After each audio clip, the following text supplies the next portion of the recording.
This is Steve McCauley with thinkagain.com, and what we've got here for you are some of the classic lateral thinking puzzles. Now, these are very useful in the classroom for teachers or trainers, and if you follow the recall and retention ideas, then every 45 minutes the students need something that flips their head over a little bit, and it allows you to go back to what you were doing, recall it, and then carry on, because the average adult has an attention span of 45 minutes, or at least they did when the research was conducted in about 1995. These days it's probably more like 45 seconds. But anyway, on with the show. Okay, here's a classic. I've always liked this one, and it generally gets some good response from the students, and if I remember correctly, nobody has ever answered it correctly without prompting. So, man walks into a bar, asks for a glass of water. The barman pulls out a gun, points it at the man's head. The man thanks the barman and walks out without receiving his drink. Explain. Now, they invariably will raise it was a water pistol. That one comes up. You'll get all sorts of strange answers. However, the important thing here is, from a lateral thinking point of view, is why does somebody want a glass of water? Now, we automatically go for the idea that the guy is thirsty, obviously. However, this is not the case. Why do people require a glass of water? So you can throw that at them as they flounder for the answer. And the answer is, the man had hiccups. So of course, when the barman, he walked into the bar, he's hiccuping. The barman obviously recognizes this.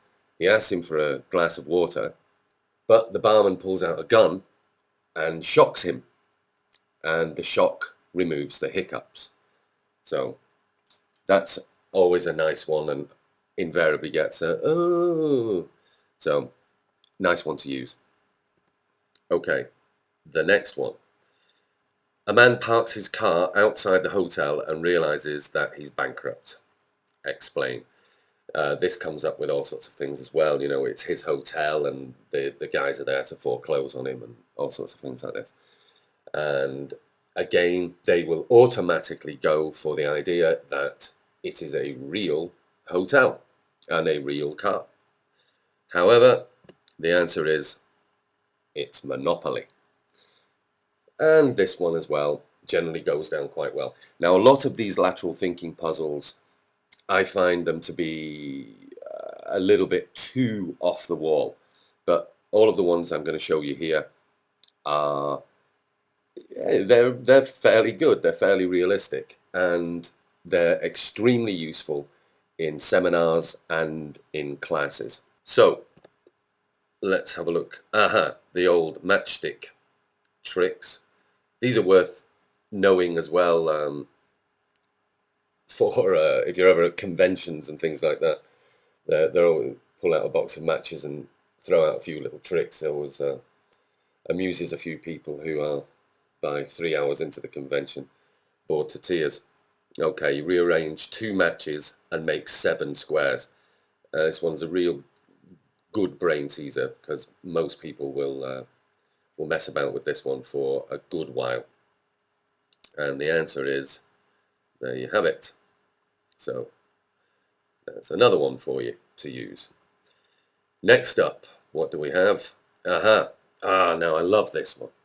This one always goes down well. In order to decide which of his 2 sons would inherit his fortune, an old king tells them to race their horses to a distant city.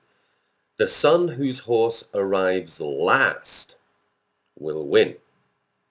After days of wandering, the brothers ask a wise man for advice. They then run to their horses and race off towards the city as fast as possible. What was the wise man's advice? Now, important here is, it's the horse that arrives last. Of course it is. But as you're probably experiencing right now, you're wondering, why are they going to run at their horses after the advice? What could possibly be the advice? And again, when you get the answer, it's obvious, but we just don't seem to get them. And I will admit to you, when I first came across these puzzles, I didn't answer them correctly either. So there's no shame in that, but it just does go to indicate how our minds are, they're already pre-programmed in many ways in certain types of thinking processes, and our perception is invariably guided by what is the norm. Anyway, did you get the answer? Well, here it is. Change horses, because the point here is the son whose horse arrives last.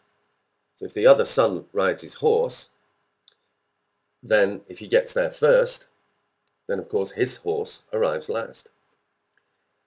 Okay, connect all 9 dots with 4 lines. Another little stunner. Takes a few minutes, not even, and you just have them messing about trying to draw the 4 lines, and they just can't do it. And this one is very good for the whole idea of think outside the box. I would often say this to whichever group I was dealing with, just think outside the box, because that is the way to get the answer, because it goes like that. You have to actually extend the lines outside in order to get the 4 lines to connect, or the 9 dots to connect with the 4 lines. Okay, onward. This one's a good one too. Right, by moving only one glass, make both rows the same. So how are you going to do that? How do you move one glass? And here it's your classic stuff. You're only allowed to, you can touch whatever, but you can only move one glass. That's it. The rest of them must stay exactly where they are. And again, they'll try this and they'll think about that. No. And then the answer is, quite simply, you pick up this glass, you move it to here, and pour the contents into that empty glass. Then put the empty glass back where you got it from. Easy, no? I love these.